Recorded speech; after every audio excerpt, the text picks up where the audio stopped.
At 1:47 in the afternoon on April 14th, 1944, Private Marcus Brennan crouched in a shell crater on Bougainville Island, gripping a javelin he had carved from bamboo and scrap metal. The Japanese bunker, 80 yards uphill, had already killed 11 Marines that morning.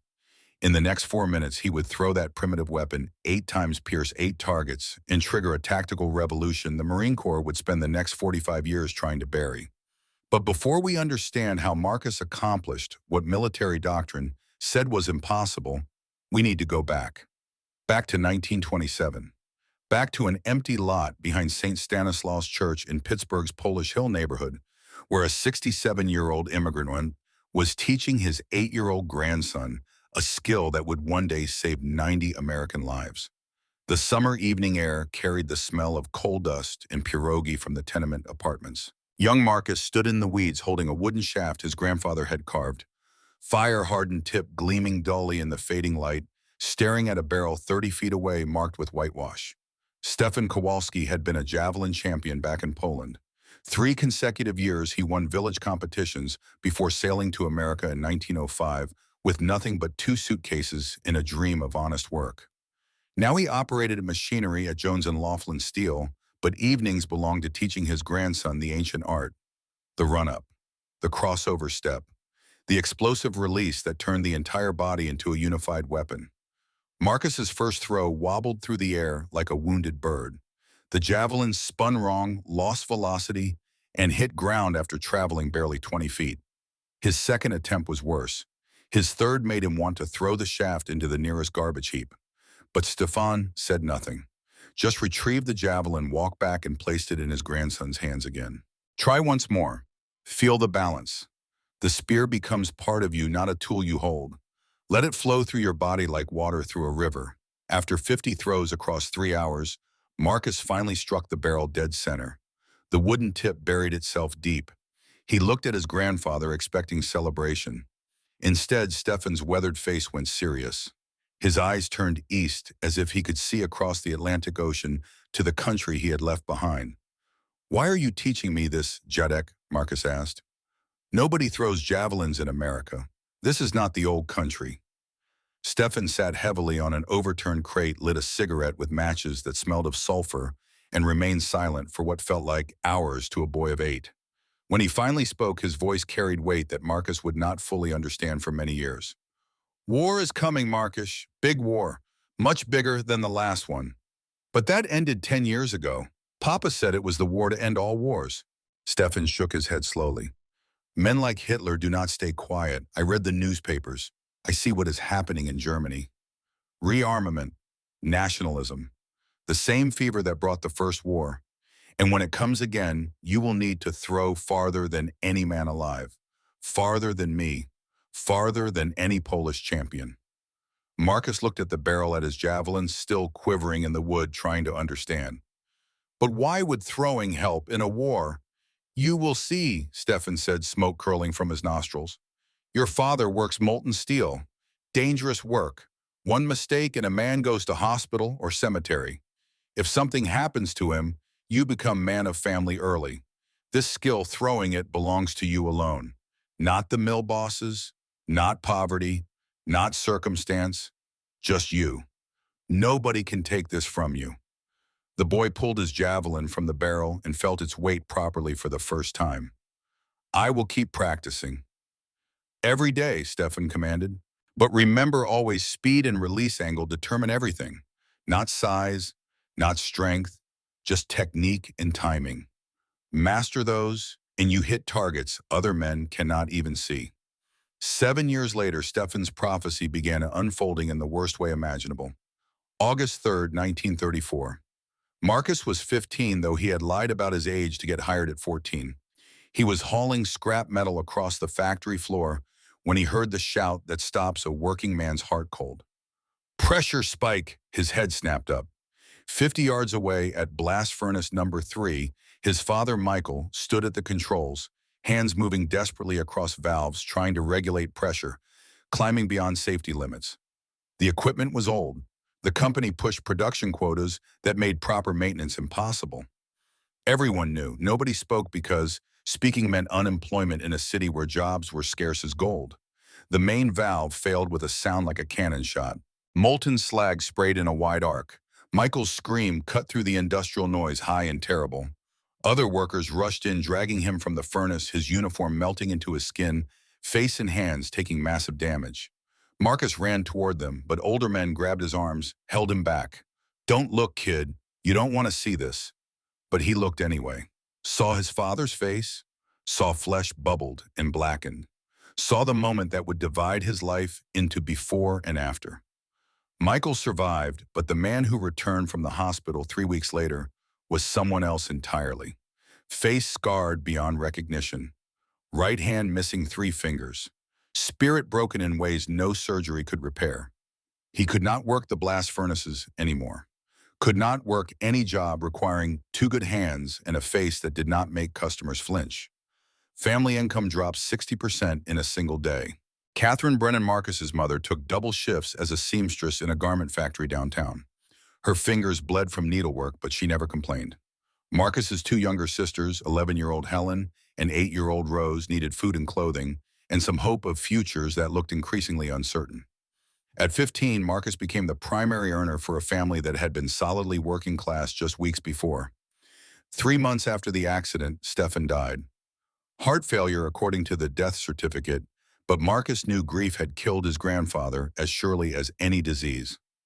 On his deathbed, Stefan grabbed his grandson's hand with surprising strength for a man so near the end. "Promise me you keep throwing." "I need to work, Judek. No time for games." "Not games." Stefan's grip tightened until Marcus's bones ached. "Survival. When war comes, this skill saves lives. Your life, other lives. Promise me now." "There is no war coming." "Promise." The old man's voice carried such fierce urgency that refusing was impossible. "I promise. Remember, always throw farther than I ever did. Speed and release angle determine everything." Those were Stefan's last words. Marcus found his grandfather's journal 3 days later while cleaning the apartment. Inside were newspaper clippings Stefan had been collecting since 1933. Hitler appointed chancellor, German remilitarization programs, Mussolini invading Ethiopia, the League of Nations proving toothless. The final entry, written in Stefan's shaky handwriting: "War comes soon. Marcus must be ready. The throwing will save more than just him." For 7 years, Marcus kept his promise. He worked the mill during daylight hours, hauling scrap metal that built shoulders thick with muscle. Evenings and weekends, he trained with makeshift javelins in empty lots and parks. The physical labor developed exactly the muscle groups needed for throwing. By 18, he could hit a barrel at 60 yards. By 20, he was winning amateur competitions across western Pennsylvania. By 23, his best throw measured 180 feet, and local newspapers called him the Polish Hawk for his accuracy. His family needed the mill wages, so Olympics remained a dream deferred. His sisters told friends their brother would compete someday. His mother worried because athletic competitions paid nothing. Marcus knew the truth. The mill was his present, but Javelin was his identity, the only thing he mastered completely. The only thing that made him more than another steelworker with scarred hands and a grim future. December 7th, 1941, Pearl Harbor. The radio broadcast interrupted Sunday dinner. Japanese planes attacking American ships. Casualties mounting. War declared. The Brennan family sat frozen around the kitchen table while the announcer's voice listed burning vessels and dead sailors. That evening, Marcus set down his fork and spoke the words everyone expected. "They will draft me eventually." His mother's hands trembled. "Let them draft you when they call. Do not volunteer." "I am enlisting tomorrow." "Why rush into death?" Marcus thought about Stefan's journal, about 7 years of training for a purpose he had never understood until this exact moment. "Jodek knew this was coming. He prepared me. He taught me to throw for a reason." His mother closed her eyes and tears ran down her cheeks. "He taught you to survive, not to rush toward danger." Sometimes they are the same thing. January 8th, 1942. Marcus walked into the Marine Corps recruitment office in Lexington, Kentucky. He was 23 years old, built like a man who worked heavy industry with calloused hands that could bend steel and eyes that had seen his father destroyed by industrial machinery. The recruiting officer stamped his papers without hesitation. "Infantry, Paris Island." 8 weeks until he became a Marine. Boot camp revealed Marcus's fundamental problem. He could not follow doctrine he considered stupid. This was not rebelliousness, not disrespect, just practical judgment honed in steel mills where questioning unsafe practices kept you alive. In the Marine Corps, questioning doctrine earned punishment.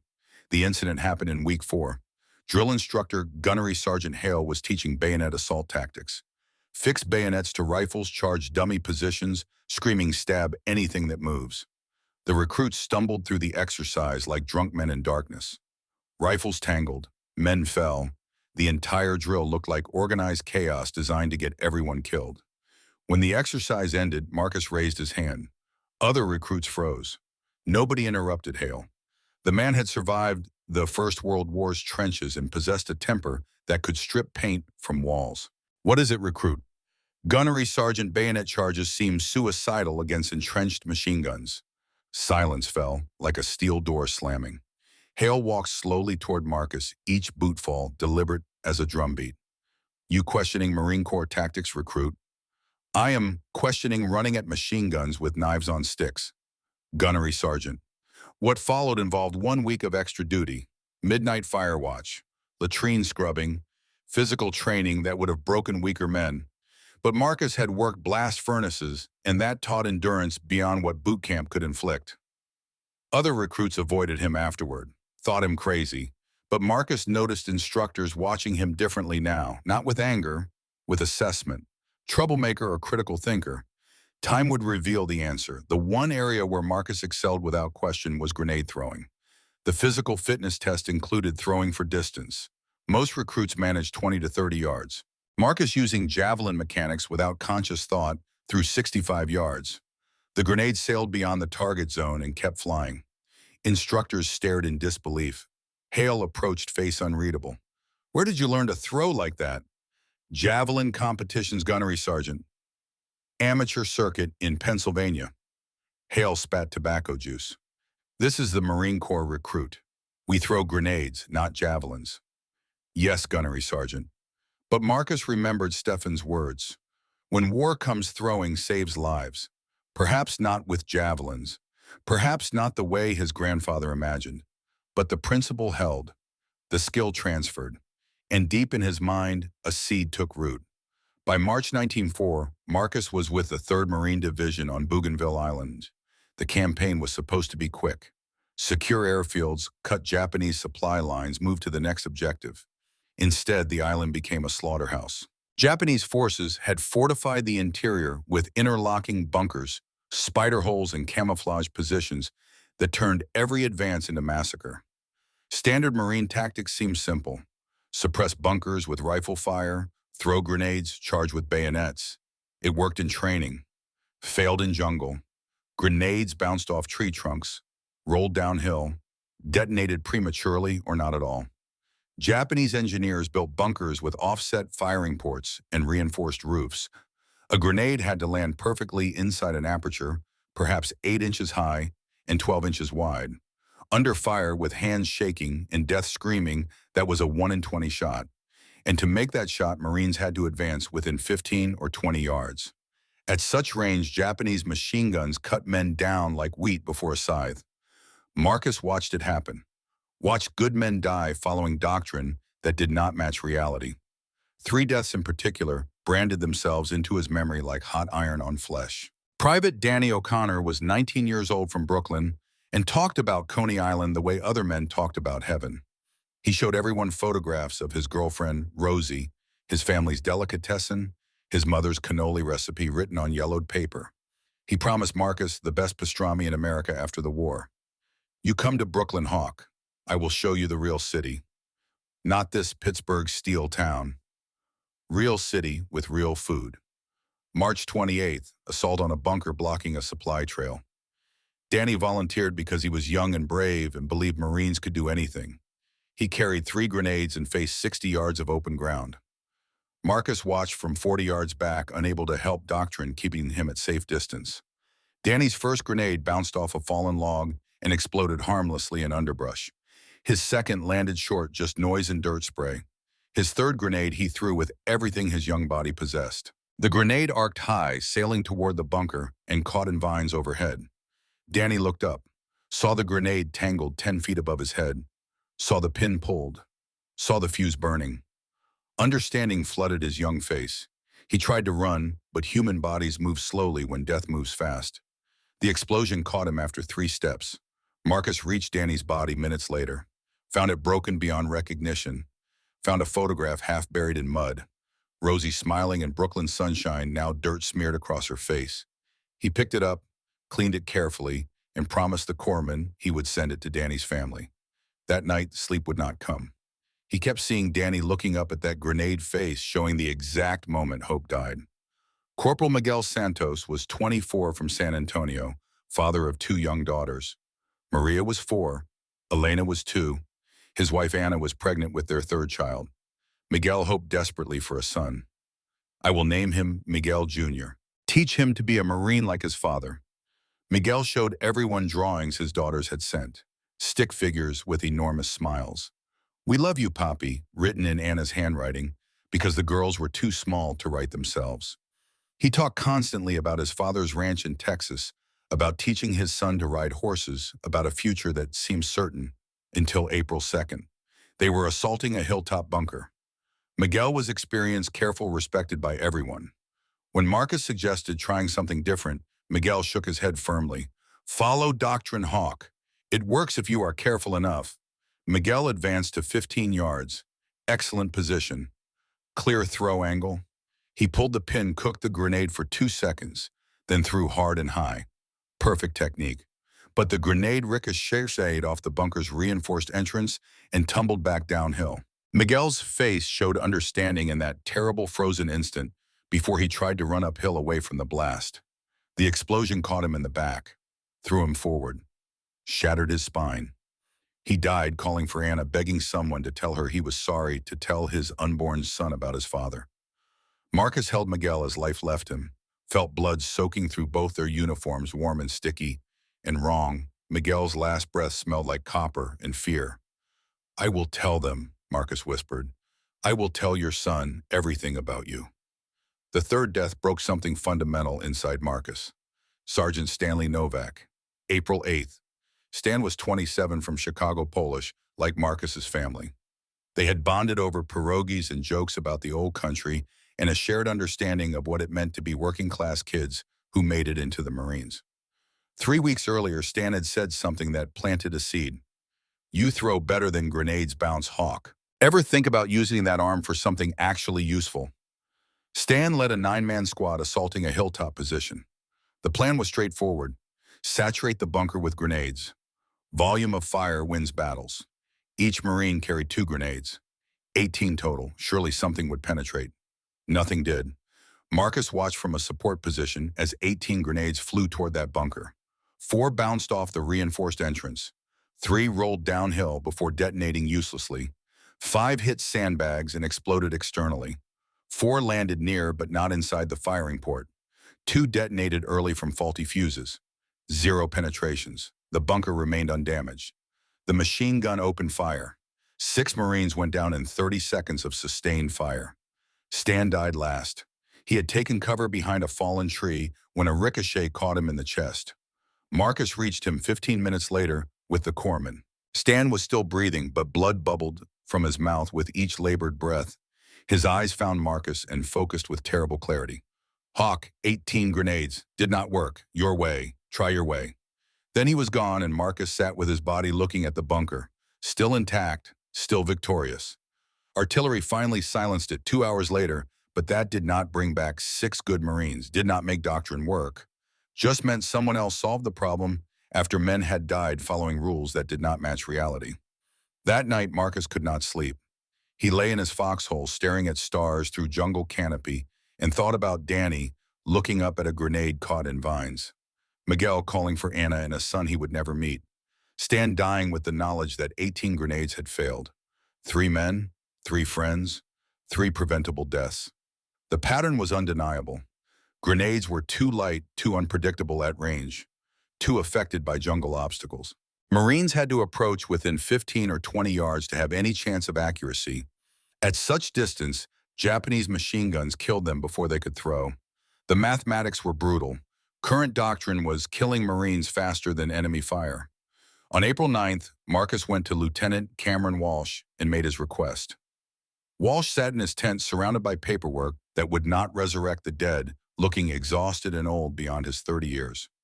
Sir, we need standoff weapons. Something accurate at 50 or 60 yards. Walsh looked up with tired eyes. We have grenades, Private. Grenades do not work past 20 yards, sir. They are too light, too unpredictable. Men are dying because we cannot hit bunkers from safe distance.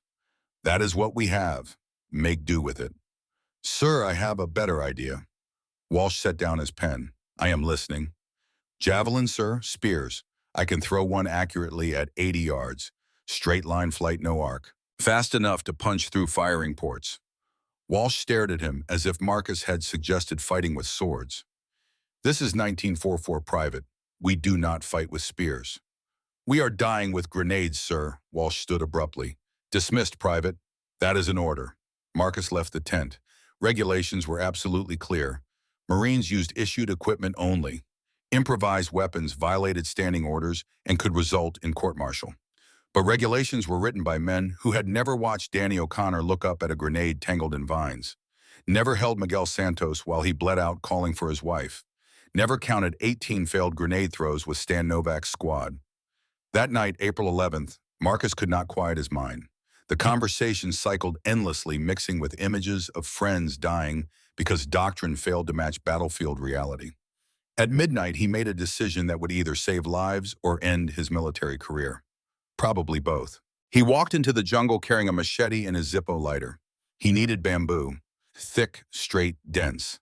He tested dozens of stalks before finding one that felt right. 4 feet long, 2 inches thick, nearly hollow at the core but strong. He cut it carefully and carried it back to his foxhole like stolen treasure. Working by moonlight, he carved the bamboo into a rough shaft. Split one end with his combat knife. Inserted a sharpened piece of steel he had salvaged from a destroyed truck's suspension system. The steel was hard, springy, designed to withstand stress and impact. He lashed it securely with wire and tested the balance. Too heavy at the front. He adjusted by shaving wood from the forward section and adding wire wrapping to the rear for counterweight. Tested again. Better. He made 3 more that night, each one slightly different as he refined his technique. Better balance, cleaner lines, sharper points. His hands were covered in bamboo splinters and axle grease. The finished blades were not beautiful, crude, asymmetric, more improvised weapon than proper spear. But when he tests through a tree trunk 30 feet away, it struck point first and buried itself deep in the wood. By dawn on April 12th, Marcus had 4 javelins hidden in his foxhole, covered with his rain poncho, camouflaged with jungle debris. He knew the consequences if officers discovered them. Court-martial for unauthorized weapons, possible imprisonment, removal from combat. But he also knew what would happen if he did nothing. More men would die trying to throw grenades into bunkers from 20 yards, while Japanese machine guns cut them down. On April 13th, he carried 1 javelin on patrol. Nobody noticed. Marines carried improvised tools constantly. Machetes, clubs, knives fashioned from broken bayonets. 1 more piece of bamboo attracted no attention. That afternoon, the platoon encountered a Japanese position blocking a critical supply trail. Standard bunker construction, logs and sandbags, narrow firing port perhaps 8 inches high, machine gun with excellent fields of fire covering all approach routes. Lieutenant Walsh called for volunteers to assault. 3 Marines moved forward, carrying grenades.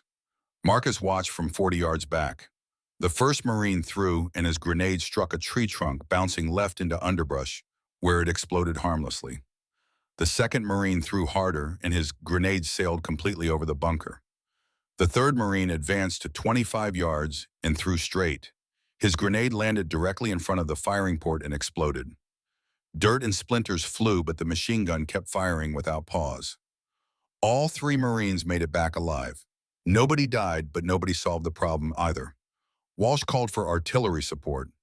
Now they would wait, perhaps 30 minutes, perhaps 3 hours. Meanwhile, the Japanese bunker controlled the trail. Without neutralizing it, the platoon could not advance, could not bring up supplies, could not reinforce forward positions. Marcus looked at the javelin in his hands. 80 yards to that bunker. Could he actually do this? He had hit barrels at 60 yards in Pittsburgh competitions, but that was peacetime. No stress, solid footing. This was jungle terrain, mud underfoot, adrenaline flooding his system, and a target only 8 inches wide. But the mathematics worked. A javelin flew straight. No arcing trajectory like a grenade. No unpredictable bounce. Just velocity and angle. If he threw true, it would go exactly where aimed. He stood up slowly. "Private, get down," and Walsh snapped from his position. "Sir, request permission to try something." "Negative. Artillery is inbound." "Sir, I can hit that firing port from here." Walsh looked at the bamboo shaft in Marcus's hands with an expression mixing disbelief and curiosity, then at the bunker 80 yards distant. "With that, yes, sir." "You have lost your mind." "Possibly, sir, but I can make this throw." Walsh studied him for a long moment. Around them, Marines crouched in underbrush waiting for artillery that might arrive soon or might take hours. The Japanese bunker sat untouched, controlling ground Americans desperately needed. Then Walsh said something unexpected that changed everything. "I saw you carving that last night, Brennan." Marcus's stomach dropped like a stone down a well. "Sir, I specifically ordered you to destroy it." "Yes, sir." "Did you obey that order?" Marcus made his choice. "Tell the truth, accept consequences." "No, sir. I hid 3 more in my foxhole." Walsh's jaw tightened visibly. "You just admitted direct disobedience of a lawful order." "Yes, sir." Long pause. Jungle sounds seemed amplified. Birds calling, insects buzzing, distant artillery rumbling. Walsh looked at the bunker again, looked at his Marines crouched and waiting, looked back at Marcus standing there with his improvised weapon. "One throw," Walsh finally said, voice tight. "Then you get down immediately. And after this mission ends, you and I will have a very serious conversation about military regulations." "Understood, sir."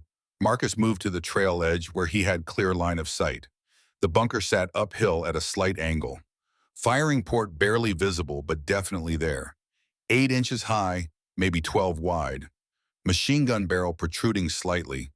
80 yards distance. Uphill trajectory. Crosswind pushing from the left. He adjusted his grip carefully, feeling for the balance point. The shaft was rougher than competition javelins, heavier toward the front than ideal. But the fundamental principle remained unchanged. Speed and release angle determined everything. His grandfather's voice echoed across 17 years. "Feel the balance. The spear becomes part of your body, not a separate tool." He stepped back 6 paces. The run-up had to be absolutely perfect. Too much speed and he would lose control. Too little and he would sacrifice velocity. He needed explosive acceleration exactly at release point. Every muscle from legs through core to shoulders unified in one coordinated kinetic chain. His breathing slowed. His focus narrowed until the world contained nothing except that 8-inch firing port 80 yards away. 3 steps building speed. 4 steps accelerating. 5 steps maximum velocity. Plant the lead foot hard. Crossover step engaging hips. Full extension of the throwing arm. Release at precisely the right instant when every element aligned perfectly. The javelin left his hand traveling roughly 60 miles per hour, rotating slightly steel tip forward, cutting through humid jungle air toward a target most men could not hit with a rifle at that range. 2 seconds of flight time. 2 seconds when Marcus could do nothing except watch and wait and hope that 17 years of training, 7 years of keeping a promise to a dead grandfather, and 3 nights of desperate innovation were enough. The javelin flew true. Marcus watched it arc through humid jungle air, rotating slightly, steel tip catching sunlight. 80 yards of flight, 2 seconds that felt like hours. The bamboo shaft cut through space with a sound like wind through tall grass. Then impact. The sound was not loud, just a solid thunk of metal striking wood. But the effect was immediate and devastating. Screaming erupted from inside the bunker. High-pitched, terrified, Japanese voices shouting words Marcus could not understand but needed no translation. The machine gun went silent. Marines stared from their positions in the underbrush, faces showing disbelief mixing with something like awe. Someone whispered words that would be repeated across the division within hours. Holy shit. Marcus already had his second javelin in hand. Muscle memory from 17 years of training took over. No thought required, just smooth mechanical motion. Grip, stance, focus. While the Japanese inside the bunker were still reacting to the first impact, still trying to understand what had just happened, Marcus threw again. This one entered at a steeper angle, punching through the firing port and angling downward into the bunker's interior. More screaming, then silence as complete as death itself. Lieutenant Walsh's voice cut through the stunned quiet. Cease fire. Though nobody had been shooting. First squad advance and clear. 4 Marines moved uphill with extreme caution, grenades ready, expecting a resistance or ambush or some trick. They reached the bunker and looked inside through the firing port. Then one of them waved the all-clear signal. Walsh walked up the hill with Marcus following close behind. Other Marines emerged from cover, forming a loose perimeter, still not quite believing what they had just witnessed. Inside the bunker, 2 Japanese soldiers lay dead. One had been struck in the chest by the first javelin, the bamboo shaft protruding from his body at an angle that told the story of its trajectory. The second had taken the javelin in the throat. Blood covered the walls and equipment. The machine gun sat unmanned, ammunition belt still feeding into the receiver. The position that had controlled this trail for 3 days, that had killed or wounded a dozen Marines in various assault attempts, was neutralized. 2 thrown pieces of bamboo had accomplished what grenades and rifle fire could not. Walsh stared at the scene for a long moment. Jesus Christ, he said quietly. Sergeant Bobby Martinez, the squad leader from Tennessee, picked up one of the javelins and examined it closely. His hands traced the bamboo shaft, the wire lashing the crude steel tip. You made this, Brennan? Yes, Sergeant. How far can you throw these things? 80 yards, maybe 90 if I am throwing downhill. Martinez looked at Walsh with an expression that said everything. Sir, this changes things. Walsh nodded slowly, still staring at the dead Japanese soldiers. Private Brennan. Marcus came to attention. Yes, sir. You just violated about 14 regulations I can think of off the top of my head. Unauthorized weapons, improvised equipment, disobeying direct orders. Yes, sir. You also probably saved 30 men, maybe more. Just trying to help, sir? I know. Walsh pulled out a cigarette, lit it with hands that shook slightly, then offered one to Marcus. Both men smoked in silence, looking down at the jungle terrain below, where Marines were emerging from cover, where the kill zone was now visible from this elevated position. 3 interlocking bunkers perfectly positioned to create intersecting fields of fire. A conventional assault following standard doctrine would have cost at least 30 casualties, possibly more. Walsh finally spoke again. This is going to cause problems, Brennan. I know, sir. Division is not going to like that you invented a new weapon without engineering approval or procurement authorization. They are especially not going to like that it works significantly better than issued grenades. Should I destroy the javelins, sir? Walsh's answer surprised everyone within earshot. Hell no, make more. Teach more Marines how to throw them.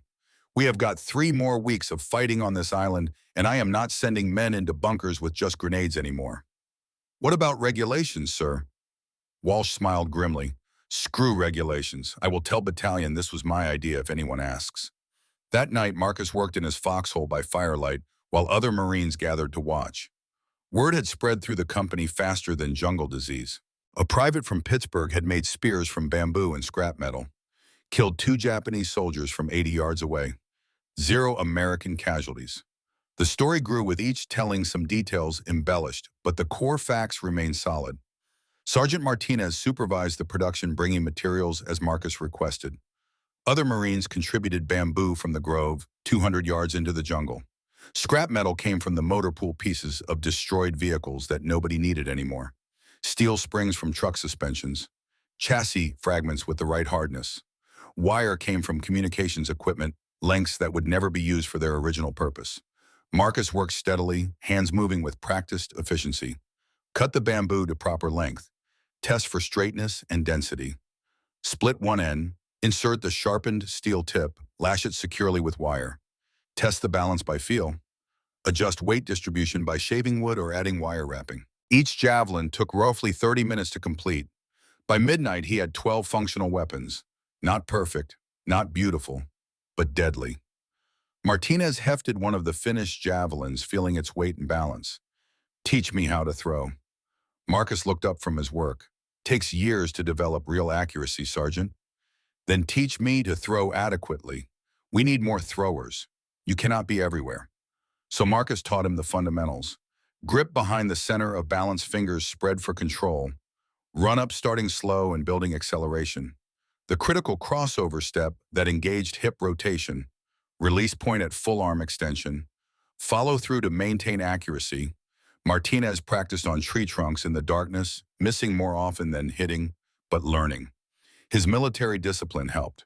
He followed instructions, precisely repeated movements, until muscle memory began forming. By the time false dawn colored the eastern sky, 3 other Marines had joined the training. Private Carlos Vega from New Mexico showed quick learning and good natural coordination. Private William Thompson from Alabama possessed enormous strength but needed accuracy work. Corporal Jimmy Barnes from Texas approached everything methodically, slowly but surely improving. Marcus's teaching philosophy was simple. He did not expect anyone to match his 17 years of training. Goal was 40-yard capability. Even that distance was double what grenades could reliably achieve. Even adequate throwing saves lives, he told them. You do not need to be perfect, just better than grenades. By mid-morning on April 14th, word had reached company headquarters. Captain Edward Stone arrived at Marcus's position unannounced. He was a career officer, 38 years old, with a face that had seen combat in the Pacific for 18 months. He demanded to see the weapon that everyone was talking about. Lieutenant Walsh handed him one of Marcus's javelins. Stone examined it carefully. The bamboo shaft wrapped with wire for grip. The steel tip lashed securely but crudely. Balance point somewhere between front and center. Primitive but functional. His engineer's mind recognized good design hidden beneath rough execution. And your private can throw this accurately at 80 yards. He demonstrated it yesterday, sir. 8 throws, 8 hits. Stone's eyebrows rose. 8 for 8. Yes, sir, I witnessed it personally. I need to see this. They found Marcus teaching Vega proper grip technique. Martinez had set up a makeshift training range 30 yards into the jungle. 3 logs positioned at 20, 40, and 60-yard marks, each one marked with white paint that Marines use for equipment identification. Stone addressed Marcus directly. Private Brennan, I understand you are quite the marksman. I can throw straight, sir. Show me. Marcus grabbed a finished javelin and walked to the throwing line Martinez had marked with a stick. He threw 3 times in rapid succession, each throw smooth, and controlled each release point identical. 20 yards dead center, the javelin quivering in the log. 40 yards dead center, deeper penetration from increased velocity. 60 yards slightly high, but still hitting the target area. Stone watched the 3rd javelin vibrate in the distant log. Long silence while he calculated implications. Tactical possibilities. Strategic advantages. The look on his face said he was already several moves ahead, seeing how this innovation could change operations. How fast can you produce these weapons? Maybe 10 per day if I have materials, sir. More if other Marines help with the preparation. How many Marines can you train to throw adequately? Depends on the Marines, sir. Some will learn quickly. Others might never achieve accuracy past 30 yards. But 30 yards is still significantly better than the 15 to 20 we are getting with grenades. Stone nodded slowly. Decision forming. Private, I am authorizing you to train anyone who volunteers. I am also requisitioning bamboo and scrap metal from the motor pool. You will have materials for 50 javelins by tomorrow morning. Walsh interjected carefully. Sir, there is likely to be pushback from higher command. This is not standard equipment. Let me worry about higher command, Stone said firmly. You worry about keeping my Marines alive. Clear. Yes, sir. That night, 12 Marines volunteered for javelin training. Marcus taught them in groups of 4, focusing on fundamental form. Grip, run-up, release, follow-through. He did not expect miracles. Goal was basic competency. Even 40-yard throws would save lives by allowing Marines to engage bunkers from safer distances. By midnight, Sergeant Martinez had become the 2nd best thrower in the company. 50 yards, 3 out of 5 hits. Not Marcus's level, but far better than grenade effectiveness. During a water break, Martinez voiced what others were thinking. Feels wrong somehow.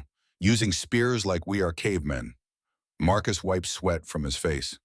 We are using what works. That is not caveman behavior. That is smart adaptation. But the criticism stuck. When other companies heard about the Javelin's, reactions varied widely. Some Marines were intrigued, wanting to learn. Others mocked the concept as primitive, ridiculous, unworthy of modern warfare. Someone started calling them spear chuckers. The nickname spread. Lieutenant Walsh shut down the mockery fast when he heard it. Private Brennan took Hill 155 without losing a single man. When you can match that result with grenades, you can criticize his methods. Until then, keep quiet. The criticism stopped, but skepticism remained. Many officers and enlisted men could not accept that ancient weapons might outperform modern ones. The cognitive dissonance was too great. April 14th, 1:47 in the afternoon. 2nd Platoon faced a Japanese strongpoint on Hill 155, a fortified position that had repelled 2 previous assaults with heavy casualties. Intelligence reported multiple bunkers interlocking fields of fire, at least 30 defenders. The hill controlled a vital supply route. Taking it was essential to continuing the advance. Lieutenant Walsh briefed the platoon that morning. Standard assault doctrine. 1st Squad suppresses with rifle fire. 2nd Squad advances with grenades. 3rd Squad exploits any breakthrough. Artillery preparation at 1300 hours. Attack begins at 1330. Marcus raised his hand. Sir, request permission to lead with javelins. Negative, Private. This is a company-level assault. We do it by doctrine. Sir, with respect, doctrine has failed here twice already. Walsh's voice hardened. That is final, Private. No further discussion. The assault went exactly as doctrine prescribed. Artillery pounded the hill for 20 minutes, raising smoke and dust, but accomplishing little against hardened positions. Marines advanced in 3 waves. Japanese machine guns opened up from concealed bunkers that artillery had not touched. Grenades flew uphill, most missing their targets, bouncing off obstacles, detonating uselessly. By 14:15:11, Marines were dead. The platoon had gained maybe 15 yards of ground and was pinned down completely. Walsh crouched in a shell crater, face smeared with mud and frustration, and the knowledge that men had died following doctrine that did not work. Marcus slid into the crater beside him, carrying 6 javelins. I did not authorize those weapons, Private. Court-martial me later, sir. Right now, let me work. Walsh looked at the hill, at the dead Marines scattered across the approach, at the bunkers still spitting fire, at a tactical situation that was rapidly becoming a disaster. He made his decision.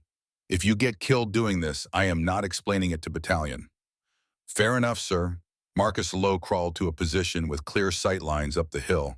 The main bunker sat 80 yards distant, firing port visible between sandbags. 2 flanking bunkers at roughly 60 yards each, spider holes dotting the slope like lesions on diseased skin. He identified targets, systematically prioritizing threats. Main bunker first to eliminate the heavy machine gun, then flanking positions, then individual spider holes. 8 throws if he was perfect, maybe 10 if he missed some. His hands were steady despite adrenaline flooding his system. 17 years of training took over. His mind went quiet. His body knew what to do without conscious thought. He stood, planted his feet, and threw. The first javelin flew true, entering the main bunker's firing port dead center. Screaming erupted from inside. The heavy machine gun went silent. Reload, adjust stance. Second throw at the left bunker, 65 yards lateral and uphill. The javelin hit high but penetrated sandbags.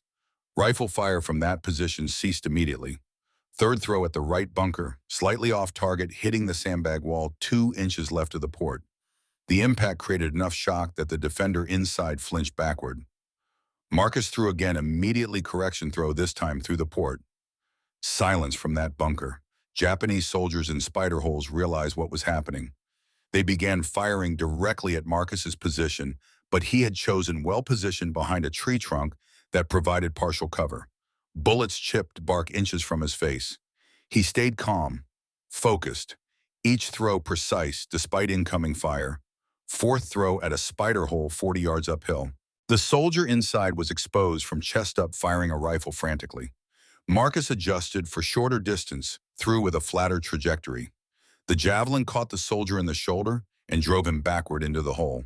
5th throw at another spider hole 50 yards to the right. The bamboo shaft bent slightly during flight because improvised weapons lack perfect consistency. But the steel tip stayed true and found its target. Sixth throw at a bunker he had not initially seen, partially camouflaged with palm fronds. 70 yards at a narrow angle. He waited for muzzle flash to confirm the exact position, then threw blind into shadow. The javelin disappeared. A moment later, rifle fire from that position stopped. Seventh throw at a soldier who broke cover and tried to run laterally across the hill. 75 yards moving target. Marcus led him by 3 feet, released, watched the javelin arc slightly in the crosswind. The soldier went down hard. Eighth throw at the last visible spider hole. 60 yards nearly straight uphill. The soldier inside must have been reloading because he did not react until the javelin was already in flight. It took him high in the chest. Silence spread across Hill 155 like water soaking into dry ground. No machine gun fire, no rifles, no movement except smoke drifting from bunkers. Marines stared at Marcus standing there with 2 unused javelins still in his hands. 8 throws, 8 hits. A fortified position that had killed 11 Marines that morning was now silent. Walsh's voice carried across the sudden quiet. First squad advance and clear the hill. Marines moved uphill cautiously, expecting ambush or resistance or some final trick. They found 8 dead Japanese soldiers, 1 wounded and unconscious, and no fight left in the position. The main bunker held 2 more defenders who surrendered immediately when Marines appeared at the entrance with rifles and grenades ready. Sergeant Martinez walked the hill examining each target Marcus had hit. The javelins protruded from bunkers and spider holes like grotesque markers. The steel tips had penetrated sandbags, logs, human bodies with equal efficiency. He reached the summit where Marcus stood and looked back down at the American positions below. 8 throws, 8 hits, 80 yards maximum range. Marcus shook his head slightly. It was the angle, Sergeant. High ground advantage for most throws. Stop with the modesty. You just took a fortified hill with bamboo and scrap metal. Lieutenant Walsh reached the summit and surveyed the battlefield below. From this elevated position, the kill zone was brutally obvious. 3 bunkers perfectly positioned to create intersecting fire lanes. Any conventional assault following doctrine would have cost 30 casualties minimum. Probably more. How many did we lose before you started throwing? 11 men, sir. And after, none, sir. Walsh's face showed an expression impossible to read. Anger at disobeyed orders, mixing with relief at lives saved, mixing with understanding that everything had just changed. Private Brennan, you just violated approximately 14 regulations I can name without thinking hard. Yes, sir. You also probably saved 30 men today, maybe more. Just doing my job, sir. I know. Walsh pulled out a cigarette, lit it with hands that shook slightly from adrenaline crash, then offered one to Marcus. Both men smoked in silence, looking at the carnage below, at Marines emerging from cover, now that the hill was secure, at a tactical situation that had gone from disaster to victory in 4 minutes. Walsh finally spoke. This is going to cause serious problems higher up the chain. I know, sir. Division is not going to like that you invented a weapon system without going through proper channels. They are especially not going to like that it demonstrably works better than issued equipment. Makes them look bad. Should I destroy the javelins, sir? Walsh smiled without humor. Hell no, make more, teach more Marines. We still have 3 weeks of fighting on this island, and I am not sending men against bunkers armed with just grenades anymore. What about regulations, sir? I will tell battalion it was my idea. Let them court-martial me if they want. But I am not sacrificing Marines to protect doctrine that gets men killed. By evening, the story had spread through the entire regiment. A private from Pittsburgh had made spears from jungle bamboo. Killed 8 Japanese soldiers in 4 minutes. Took a fortified hill without losing a single Marine. Officers did not believe it until they walked Hill 155 personally and saw the evidence. The javelins still stuck in bunkers and bodies. The positions that should have been impregnable, now silent. Captain Stone arrived at Walsh's position at 1900 hours. I need to see this weapon again. Walsh handed him one of Marcus's javelins. Stone examined it more carefully this time, understanding now that this crude improvised weapon had accomplished what doctrine could not. And your private can throw this accurately at 80 yards. He demonstrated it today, sir, 8 for 8 under combat conditions. I want to see him throw again. Set up a demonstration. They found Marcus in his foxhole carving another javelin by firelight. Martinez had established a proper training range with multiple targets at varying distances. Marcus threw 3 times at Captain Stone's request. 20 yards dead center, 40 yards dead center, 60 yards slightly high but still hitting target area. Stone watched, calculated, made his decision. How fast can you produce these? Maybe 10 per day with materials, sir. More if other Marines help. How many Marines can you train to adequate proficiency? Depends on natural ability, sir. Some will learn quickly. Others might never get accurate past 30 yards. But 30 yards is double grenade effective range. Stone nodded. Private Brennan, I am authorizing full-scale training and production. I am requisitioning all materials you need from division assets. You will have capacity for 50 javelins by tomorrow and 100 by next week. Walsh interjected. Sir, there will be significant pushback from higher command. Let me handle higher command, Stone said firmly. You handle keeping Marines alive. Over the next 2 weeks, the Javelin program expanded rapidly but quietly. Division never officially approved it. No memorandums were issued, no training manuals written. But word spread through informal channels. A private from Pittsburgh had something that worked. Better than grenades. Significantly better. By April 30th, 6 companies had Javelin-trained Marines. Production remained improvised. Bamboo harvested from local groves. Steel scavenged from destroyed vehicles. Wire taken from damaged communications equipment. But output reached 70 javelins per week.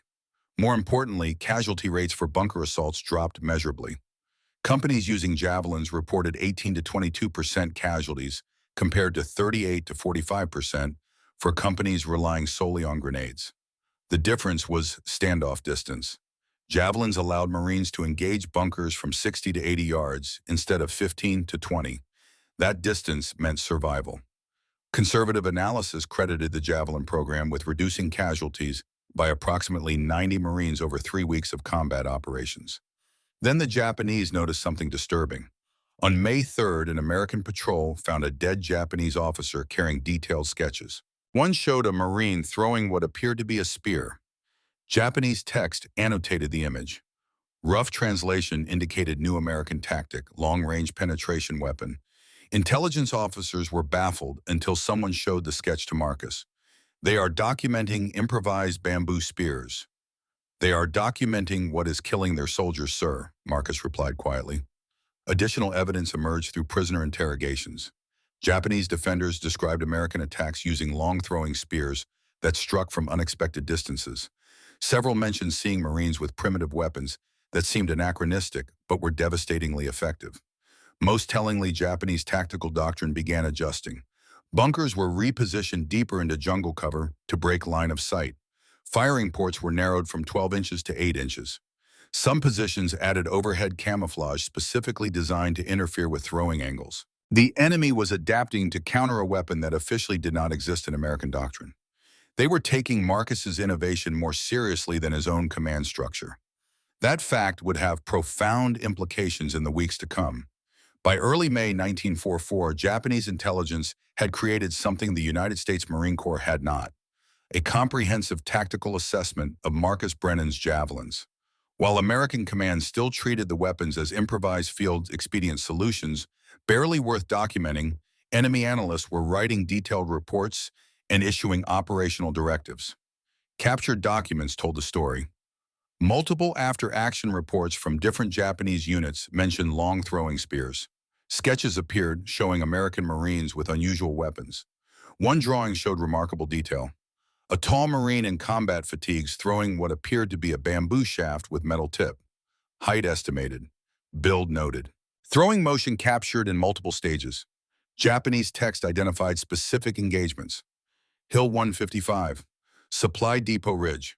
3 positions attacked on April 18th through 20th. The most disturbing document came from a Japanese captain killed during a May 2nd engagement. His field journal contained tactical notes written in neat, precise characters. Translation revealed systematic analysis. American spear throwers identified at multiple locations. Estimated range 70 to 80 meters. Penetration capability sufficient to breach reinforced bunkers. extremely dangerous to fixed defensive positions. Recommend immediate tactical adaptation. By May 7th, American reconnaissance patrols began noticing changes in Japanese defensive construction. Bunkers were positioned deeper into jungle canopy where overhead vegetation blocked clear throwing angles. Firing ports that had been 12 inches wide were now narrowed to 8 inches. Some positions featured elaborate overhead camouflage specifically designed to break line of sight from elevated throwing positions. Several bunkers showed evidence of being rebuilt with approach tunnels extending deeper, creating geometry that made straight-line javelin penetration nearly impossible. Lieutenant Colonel Andrew Morrison reviewed the intelligence at division headquarters spread and captured documents and reconnaissance photographs across his desk. He called for Captain Stone and Lieutenant Walsh to examine the evidence personally. They are re-engineering bunker design to counter a weapon that officially does not exist in our inventory, Morrison said, tapping one of the Japanese sketches. Timeline shows 2 weeks from Hill 155 to documented tactical changes across multiple sectors. That is faster adaptation than most of our own doctrine updates. Walsh studied the documents carefully. The enemy is taking Private Brennan's innovation more seriously than our own command, sir. Exactly my point. Morrison lit a cigarette, exhaled smoke toward the tent ceiling, which raises uncomfortable questions about our procurement and innovation processes. But those questions are above my pay grade. The changes meant Javelin effectiveness was declining in real time. Throws that had been 80 yards were now 60 yards as angles became obstructed. Firing ports that had been challenging but achievable targets were now extremely difficult to hit. The Japanese were learning faster than Americans were expanding the program. On May 7th, Division Headquarters issued what became known as the classified memo. The document was marked for company commanders, only never to be filed in official after-action reports. The language was bureaucratically careful, designed to acknowledge reality without creating permanent records. The memo read, "Authorization granted for innovative solutions developed through operational necessity for bunker assault operations. Company commanders may employ auxiliary anti-bunker systems pending engineering evaluation. Request submission of after-action reports on effectiveness of non-standard equipment. Do not specifically document improvised weapons in official records pending procurement review." Translation was simple. Keep doing what works. Do not call attention to it. Do not document details. Do not mention javelins by name. We want the results without acknowledging the methods. Walsh read the memo to Marcus in his foxhole that evening. "You are not being court-martialed." "That is good news, sir." "You are also not being officially recognized." Marcus nodded slowly. "I understand, sir." "They want the results without acknowledging how we achieve them. Politics and bureaucracy, worse than enemy fire sometimes. Just glad fewer Marines are dying, sir." Captain Stone had a different reaction. He submitted a Bronze Star recommendation for Marcus the same day. Exceptional initiative under combat conditions. Innovation directly resulted in preservation of American lives. Recommend immediate recognition. He forwarded the recommendation through proper channels and waited for response. Weeks passed, no response. Stone inquired with personnel, still under review.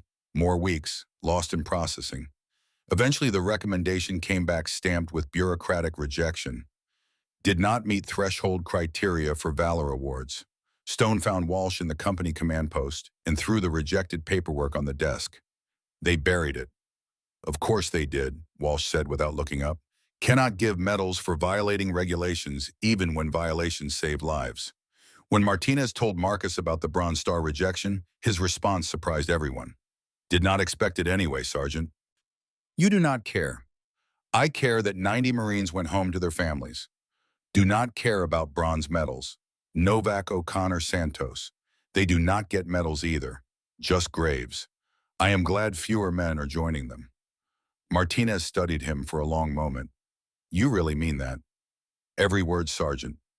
On May 15, organized Japanese resistance on Bougainville effectively ended. Mop-up operations continued, but major combat was finished. On May 20th, Marcus received orders to report to Headquarters Marine Corps in Washington, D.C. He assumed it concerned the Bronze Star recommendation. He was wrong. It was much worse. June 1944, Marine Barracks, Washington. Marcus stood in dress uniform outside an office building, nervous and uncertain why he had been summoned across the Pacific. An aide escorted him to a small room with no windows. Government-issue furniture, a single folder on the desk. He waited. Colonel Frederick Hartman entered. Late 40s career officer, extensive procurement experience, visible in his bearing and manner. His face said this meeting was not congratulations. Hartman opened the folder, revealing photographs of Marcus's javelins, sketches of throwing techniques, statistical analysis comparing casualty rates between javelin-equipped and non-equipped units. After action reports from Bougainville with Marcus's name appearing throughout. Private Brennan, I have read extensive reports from Bougainville. Fascinating reading. Thank you, sir. 12 different officers mention improvised standoff weapons reducing casualties and bunker assaults. 9 mention you specifically. Yet there is zero official documentation explaining what these weapons were or how they functioned. Operational security, sir. Bureaucratic embarrassment. Hartman closed the folder. You invented something that works better than issued equipment. That makes important people very uncomfortable. He explained that engineering wanted to test Marcus's Javelin design, see if standardized versions could be manufactured. Marcus felt hope rising. Maybe the innovation would be officially adopted after all. That would be excellent, sir. It would be if they were not planning to take 6 months to complete testing and evaluation. 6 months, sir. By then, the campaign moves to different terrain, different tactics. Javelins work excellently in jungle bunker assaults, less useful in urban warfare or island hopping to volcanic islands. Timing makes adoption unlikely. Marcus said nothing. The implication was clear. Delay equals denial. Hartman continued, the Marine Corps appreciates innovation, Private, but we also value logistics, standardization, adherence to established doctrine. Your javelins saved lives. They also created procurement nightmares. How do we manufacture them, distribute them, train replacements, maintain them? These questions have no easy answers. Marcus thought carefully before responding. You do not manufacture them, sir. You give Marines bamboo and scrap metal and let them make their own. That is how innovation actually happens in combat. That is not how the Marine Corps works, son. We are an institution. Institutions need procedures, protocols, supply chains. Your method is chaos. Men need tools that keep them alive, sir. Sometimes those tools do not fit into procedures. Agreed. Hartman leaned forward. Let me be completely frank, Private. Your innovation threatens established procurement pipelines. We have contracts with manufacturers for grenades, mortars, anti-tank weapons, billions of dollars, thousands of jobs, political relationships spanning decades. You made a better bunker weapon from literal trash. Do you understand the implications? The truth hit Marcus like cold water. This was not about whether javelins worked. This was about money and politics in contracts. Men are alive because of those implications, sir. And generals answer to congressmen. Congressmen answer to factory owners who employ voters. Factory owners donate to political campaigns. Your javelins disrupt that entire system. Silence filled the small room. Marcus understood now. He had not just violated regulations. He had threatened an entire economic ecosystem.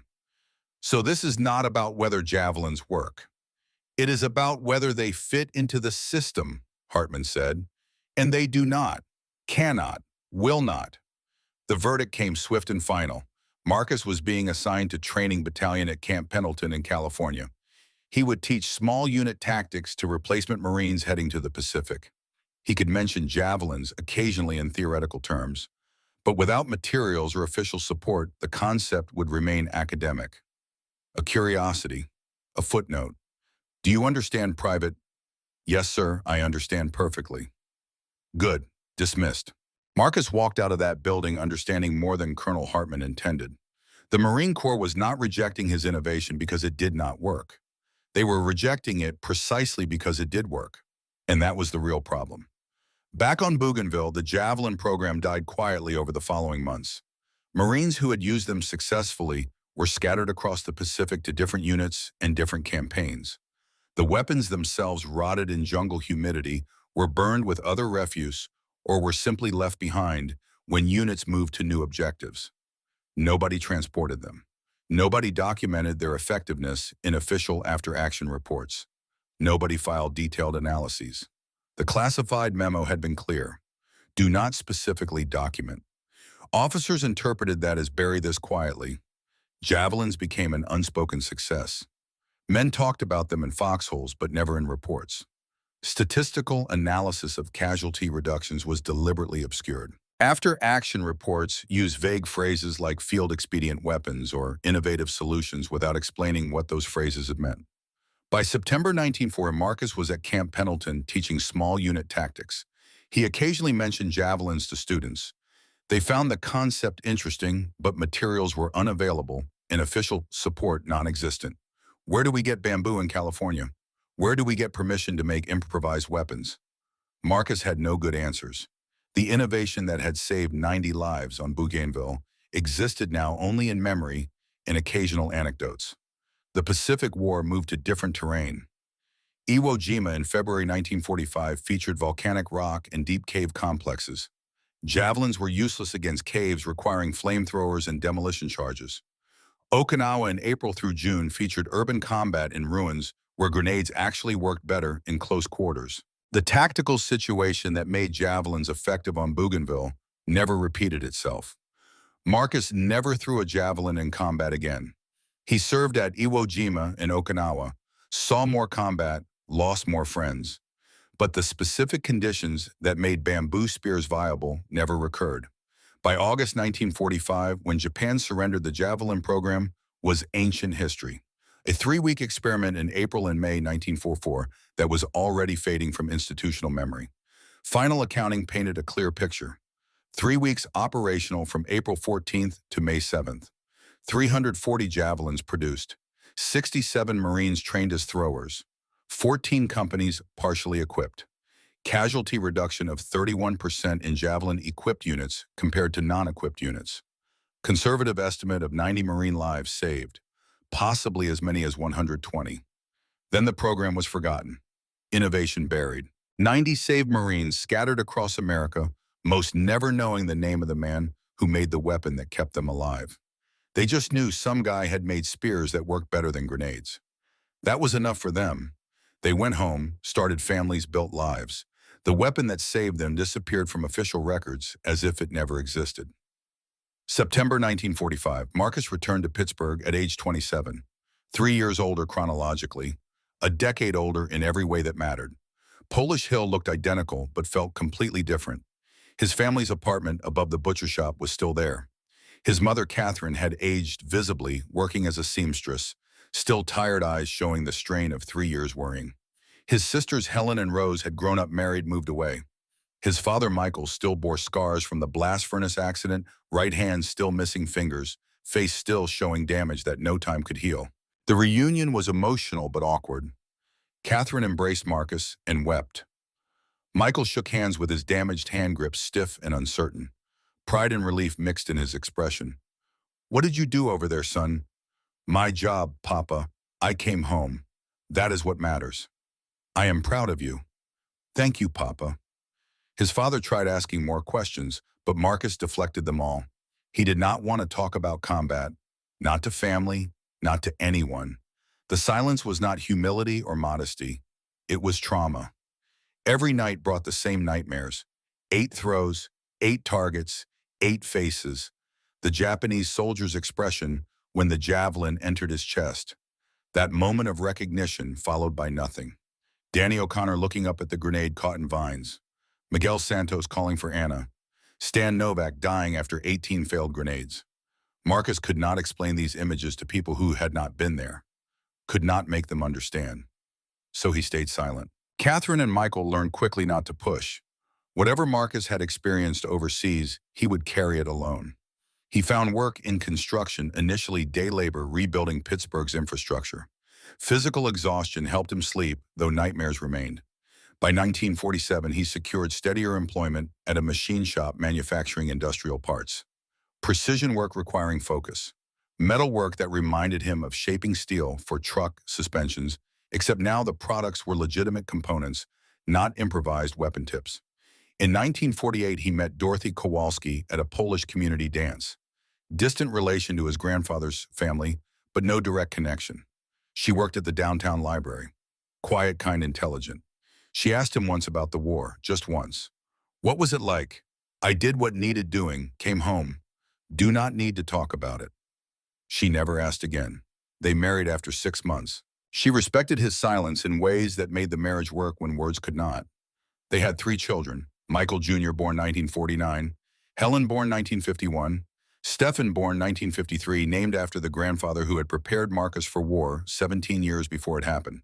Marcus worked the machine shop for 26 years, came home every evening at 6, ate dinner with his family, helped children with homework, attended church on Sundays, lived a quiet, productive life that bore no visible trace of 4 minutes on April 14, 1904, when he threw 8 javelins and changed tactical warfare.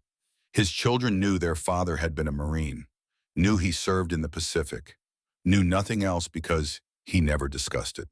They learned not to ask. The silence became normal. Just how Papa was. The war was something that happened before they were born and would remain forever unspoken. In 1962, when Marcus was 44 and working steadily at the machine shop, a visitor arrived at his home unannounced.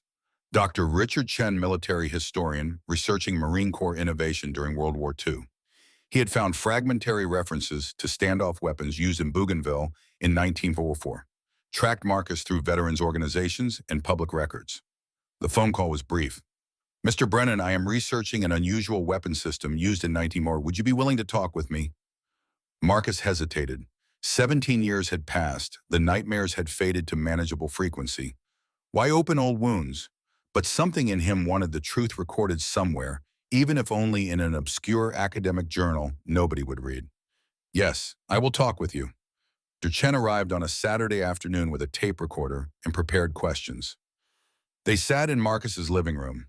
Dorothy brought coffee and then left them alone, understanding somehow that this conversation needed privacy. The tape recorder spun slowly, capturing everything. Is it true you invented bamboo javelins? Marcus paused before answering. I did not invent them. Greeks had javelins 3,000 years ago. I just adapted them for bunker assault. But you used them against Japanese positions. For about 3 weeks, then command decided it was too unconventional. The reports I found say you saved dozens of lives. 90, conservative estimate. You sound very certain of that number. I counted, Marcus said quietly. His hands shook slightly, holding the coffee cup. Dr. Chen asked detailed questions. How did you make them? How far could you throw? How many Marines did you train? Why did the program end? Marcus answered factually, keeping emotion out of his voice. He described the mechanics without mentioning Danny O'Connor's face looking up at the grenade. Explained training procedures without talking about Miguel Santos bleeding out. Listed statistics without mentioning Stan Novak's final words. The interview lasted 2 hours. When Dr. Chen asked if Marcus had any regrets, the answer came slowly. Do you regret that the Marine Corps never officially adopted your javelins? Marcus's hands shook visibly now. He set the coffee cup down carefully. Long silence while the tape recorder captured nothing but distant traffic sounds and a clock ticking. They did adopt them. I am sorry, I do not understand. They adopted them for 3 weeks, 14th through May 7th, 1944. That was when it mattered. The 90 Marines who came home because of those 3 weeks, they do not care about official adoption. They care that they are home. Their families care that they are home. I care that they are home. Everything else is just paperwork. Dr. Chen published a short article in Military Innovation Quarterly in 1963, 4 pages. Marcus's name appeared once. The article vanished into academic obscurity. No follow-up research, no broader recognition. Just another footnote in a war that had produced thousands of innovations most equally forgotten. 25 years later, January 1989, Marcus died at age 67. Heart failure, quick and relatively painless, according to doctors. Obituary in the Pittsburgh Post-Gazette ran 4 paragraphs. Mentioned his Marine Service machine shop career. 3 children, 7 grandchildren. Did not mention javelins, 90 lives saved, or tactical innovation that the Marine Corps had buried. Just another veteran passing away, one of millions from that generation, slowly disappearing. His grandson, Tommy Michael Jr.'s oldest son, cleaned out Marcus's house that spring, found boxes in the attic nobody had opened in decades, old photographs, military documents, a journal Marcus had never mentioned. Tommy sorted through everything, deciding what to keep and what to discard. In the bottom of one box, wrapped in oilcloth, he found a photograph. Marcus in jungle fatigues, looking younger than Tommy had ever seen him. Standing next to another Marine, both men grinning at the camera. Marcus held a bamboo shaft with metal tip. The other Marine held a similar weapon. On the back, written in faded ink, Bougainville, April 1944. The spear chuckers. Semper Fi. Buried but not forgotten. Tommy stared at the photograph for a long time. His grandfather had never mentioned this.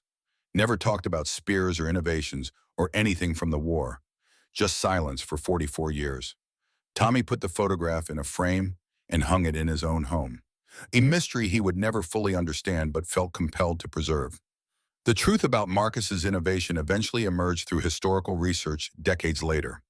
Statistical analysis of casualty rates in 1944 showed measurable anomalies. Certain companies on Bougainville reported significantly lower casualties during April and May 1944.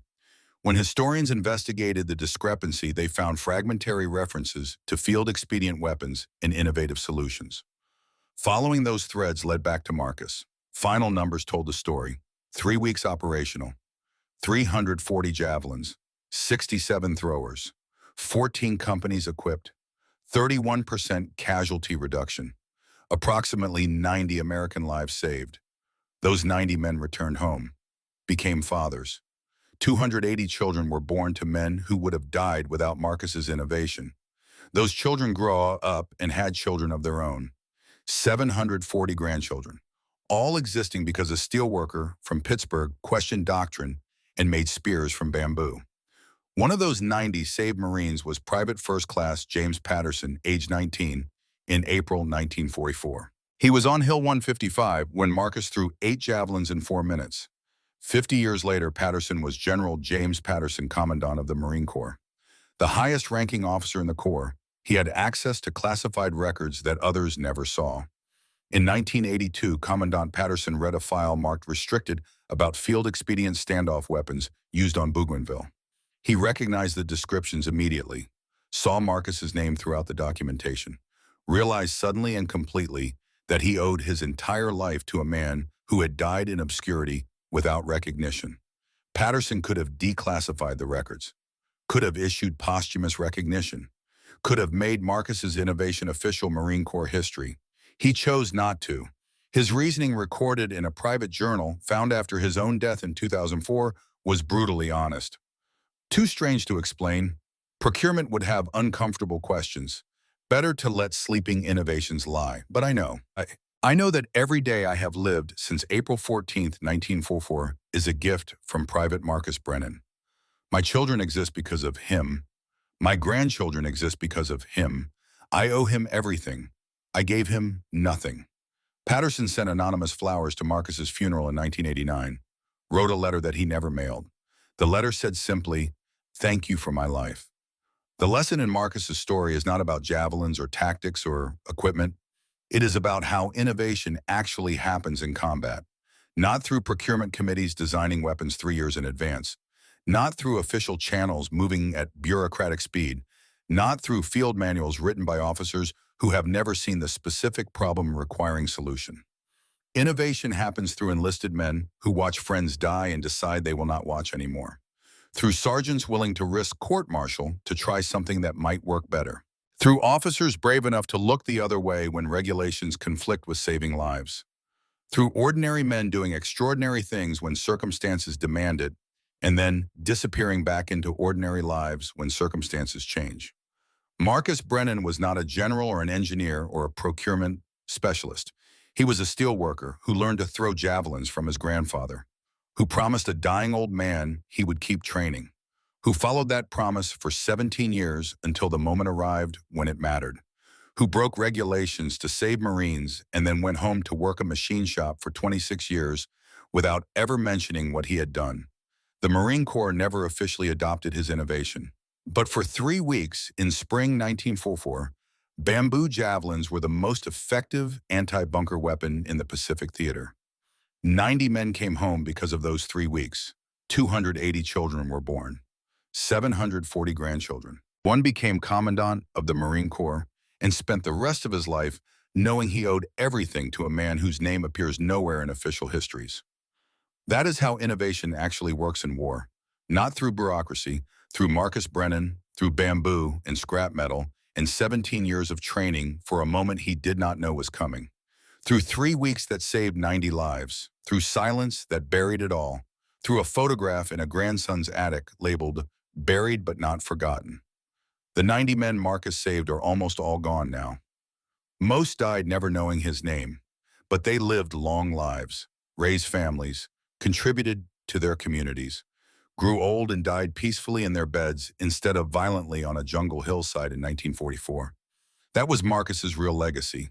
Not recognition or medals or official adoption, just 90 men who got to go home. That was enough for him. It had to be enough, because that was all he ever got.